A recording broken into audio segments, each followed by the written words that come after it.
Arratsaldeon ikusle ongi etorri bertan berri albistegira. Gaur abenduak 12 astelena, asteragoaz titular nagusiekin. Barkos lehendakariak alderdien arteko lankidetzarako deia egin du Nafarroak aurre egin beharreko erronkei ekiteko. Nafarroako erreinua omentzeko monolitu bat inauguratu zen Errege Artxibo Nagusian. Nafarroako gobernuak urtarrian emango du aparteko ordainsariaren 25%. Epaitegiek lan eskaintza publikoa baliozkotzat joko dutela uste du Nafarroako gobernuak. Etxeratek presoen sakabanaketa amaitzeko eskatu du asteburuan egindako gizakatean. Balainainen egindako gazteraiki topaketetan eztabaidaturiko proiektuak liburuxka batean bildu dituzte herri eta auzoetan martxan jartzeko. Osasunak porrota Bartzelonaren aurka izandako norgehiagokan. Astelehen honetako albisteekin hasteko 2016ko Nafarroaren eguna ospatzeko ekitaldi instituzionalean Uxue Barkos presidenteak guztien arteko lankidetzarako deia egin zuen. 2016ko Nafarroaren eguna ospatzeko antolatutako ekitaldi instituzionalean egindako agerraldian indar politikoen lankidetzarako deia egin zuen Nafarroak aurre egin beharreko erronkei ekiteko. Haien artean aipatu zituen familia askok jasaten duten krisiaren ondorioak gainditzea, hitzarmen ekonomikoa negoziatzea edo indarkeriaren oroimenak oraindik oztopatzen duen bizikidetza lortzea. Uxue Barkos Nafarroako presidenteak bere agerraldian aipatu zuen aldaketarako uneak bizi dituela Nafarroak eta gizarteak erantzunkizun argiak eman dituela. Gobernuak zorrotz eta sendo jardungo duela ziurtatu ondoren, lehendakariak bizikidetza hobetzeko baitasunaren aldeko deia egin zuen ere. Bestalde euskarari dagokionez, lehendakariak ekitaldi ofizialean azpimarratu nahi izan zuen euskararen eguna ere ospatzen zela egun berean. Aniztasun hori aitortzea etorkizuneko gizarte hori eraikitzeko oinarrizko printzipioa dela esan zuen. Eta egun hori aprobetxatuz, Nafarroako erreinua omentzeko monolito bat inauguratu zen Errege Artxibo Nagusian. Uxue Barkos lehendakariak Nafarroako gobernuko kontseilariek eta foru komunitateko agintari nagusiek Errege Artxibo Nagusian jarritako monolito baten inaugurazio ekitaldian parte hartu zuten. Haren bidez, Nafarroako erreinua aintzatesteko omenaldia egin zen egungo Nafarroaren sustrain modura. Txantreako gaitero taldeak ireki zuen ekitaldia eta haren ondoren 5 merindadetako eta Nafarroa behereko 32 dantzari aritu ziren txistulari banda batekin batera. Nafarroako bandera astun ondoren Uxue Barkos lehendakariak monolitoa inauguratu zuen eta jarraian lore eskaintza bat egin zuen. Eta aurreko bi albisteekin lotuta eta ekitaldi instituzionalez gain, saltokia jaiegunetan ez irekitzeko eskaera egin zion herritar batek Uxue Barkos presidenteari. Hona hemen irudiak. Nafarroako egunaren harira egindako ekitaldi instituzionalez gain, saltokia jaiegunetan ez irekitzeko eskaera egin zion herritar batek Uxue Barkos Nafarroako presidenteari. Bertze kontu batekin jarraituko dugu aurrera. Nafarroako gobernuak 2012an langile publikoei bertan bera utzi zien aparteko ordainsariaren 25%, 2017ko lehen bortz egunetan emanen die. Nafarroako gobernuak 2012an langile publikoei bertan bera utzi zien aparteko ordainsariaren 25%, 2017ko lehen bost egunean emango die, eta gainerako zenbateko urtean zar jasoko dute egoera jakin batzuk ematen direnean aurrekontuak erabili ahal izan ez gero. Ostegun honetan hala adostu dute Nafarroako parlamentuan gobernu osatzen duten 4 alderdiek aurkeztutako lege proposamena onartuta. UPN, PSN eta PPN abstenitu egin dira. Eta hezkuntzan Nafarroako gobernua erabat konbentzituta dago, 2016ko lan eskaintza publikoa araudiari dagokionez erabat onargarria dela. Nafarroako gobernua guztiz konbentzituta dago 2016ko hezkuntzako lan eskaintza publikoa araudiari dagokionez erabat onargarria dela. Epai batek ezbaian jarri zuen lan eskaintza publikoaren legezkotasuna eta iran utzi du gainditu zuten 108 irakasleen egoera. Horregatik, gobernua dagoeneko helegitearen dokumentua amaitzen ari da epaiaren kasazioan, ez baita irmoa eta datozen egunetan aurkeztuko du Uxue Barkos foru gobernuko presidenteak jakitera eman duenez. duenez. Parlamentuan agerraldia egin du Nafarroko Justizia Auzitegi Nagusiaren epaiaz hitz egiteko izan ere, Euskarako 108 irakasleen plazan bertan bera utzi zuen. Parkos irmoa azaldu da prozesu bakoitza aurrera eramateko izan den zuzentasuna babesteko garaian, baita legezkotasuna eta iraunaldia ere UPN-eko aurreko gobernuek egin zituzten termino berdinetan. Prozesu honen erantzunkizuna presidentetzari dagokiola nabarmendu du eta ez hezkuntza departamentuari. Ez du saiestu oposaketa gainditu zuten 108 pertsonen egoerarekiko kezka eta gai hau argitzen ez den bitartean praktiketan dauden funtzionario moduan jarraituko dutela azaldu du. Hala ere, hezkuntza komunitateari eta ikaslei egoera ezegonkorrak eragiteak kezkatu egiten duela adierazi du.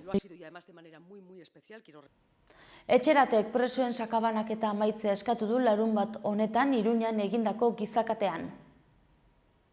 200 pertsonak parte hartu dute larunbat goizean Etxeratek Iruñan antolatutako gizakatean. Zapi zuriz elkar helduta etako presoen sakabanaketa politika amaitzea aldarrikatu dute kondenatuak eta haien familia kaltetzen dituen ezohiko neurria baita.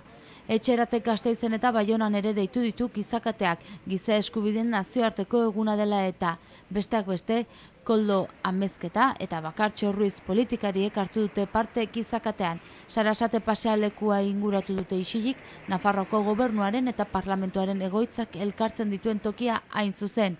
Zapietan, dispertsioa stop lema zuten idatzia sakabanak eta amaitza aldarrikatzeko. Eta asteburuan Barañainen egindako gazteraiki topaketetan eztabaidaturiko proiektuak liburuxka batean bildu dituzte herri eta auzoetan martxan jartzeko. Larunbateko eztabaidetan adosturiko proiektuak igandean aurkeztu eta herri eta auzoetan martxan jartzeko prest itzuli dira gazteak auzo eta herrietara. Goizean goiz bestondoak lagun topaketen balorazioa egin zuten gazteek. Ekitaldian hildo bakoitzeko proiektuak aurkeztu zituzten gazteek banan-bana.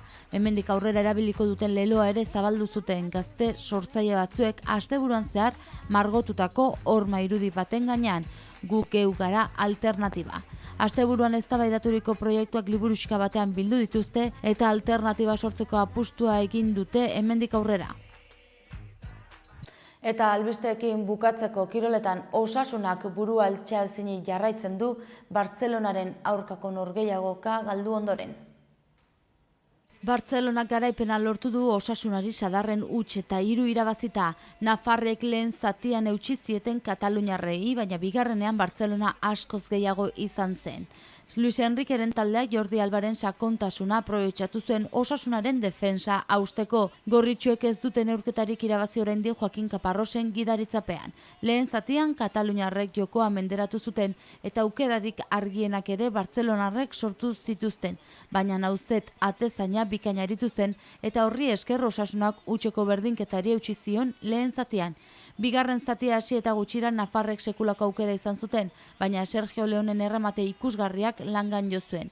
Minutuek aurrera egin ala, gorritxoak atzean sartu ziren eta bigarren zatia hasi eta 15 minutura iritsi zen Bartzelonaren lehen gola. Bigarren gola Mesik sartu zuen eta hirugarrena eta azkena luzapenan iritsi zen Argentinarraren jokaldi pertsonal bati esker. Eta hauxe izan da dena gaurkoz, bertzerik ez, mi esker zuen arretagatik eta astelehen ona izan. Orain eguraldiaren iragarpenarekin utziko zaituztegu. Bihar arte.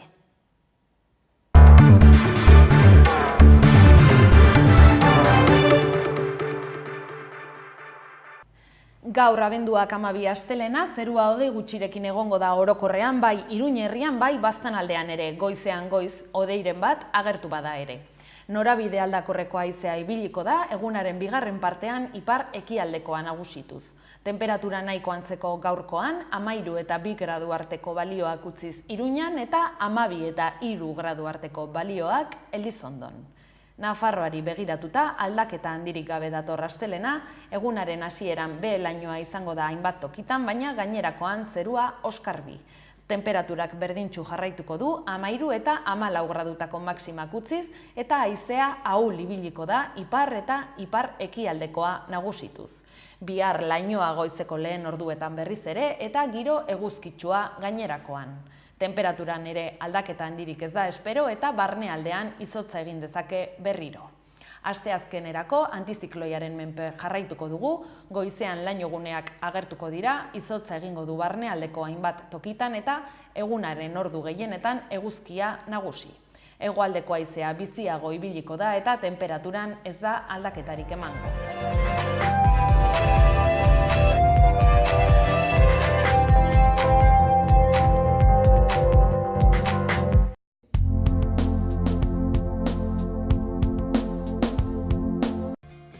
Iruñan La Cabaña desguazeak berme osoko eta konfidantzazko ordezko piezen salmenta.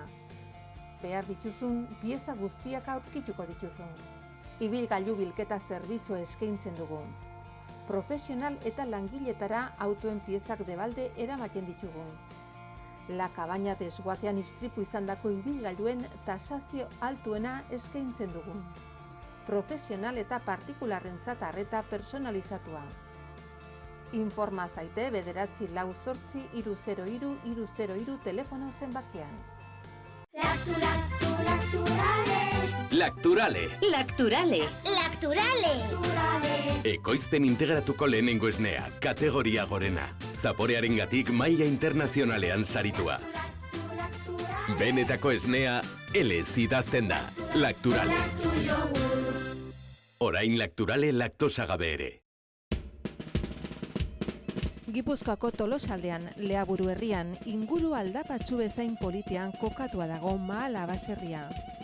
Bertan ekoiztu eta elaboratzen dira hainbat esneki eta txerriki, hasi gazta eta jogurretatik eta txorizo eta urdaiazpiko onduetaraino. Baserritik bezeroarenganaino zuzenean iristen dira produktuak, modu naturalean eginak dira. Beraz, benetan, produktu osasuntsuak konsumitzeko aukera ematen du Mahalak, eta goxo-goxoa gainera. Jan Baserritik. Gure lurreko larre gozotik, nator zuzenean. Zuretzat esneki bihurturik modu naturalenean. Gorritxon atsedenerako sistema hoberenak eta loaldi egoki batendako beharrezkoak diren produktuak aurkituko dituzu. 40 urte daramatzagu punta-puntako materialak eta marka hoberenak bezeroaren eskura jartzen. Deskansatzeko sistemetan aditua gara, sofak, koltsoiak, somierrak. Hurbildu eta eskuzabali jasoko zaitugu. Iruña, Gorritxo.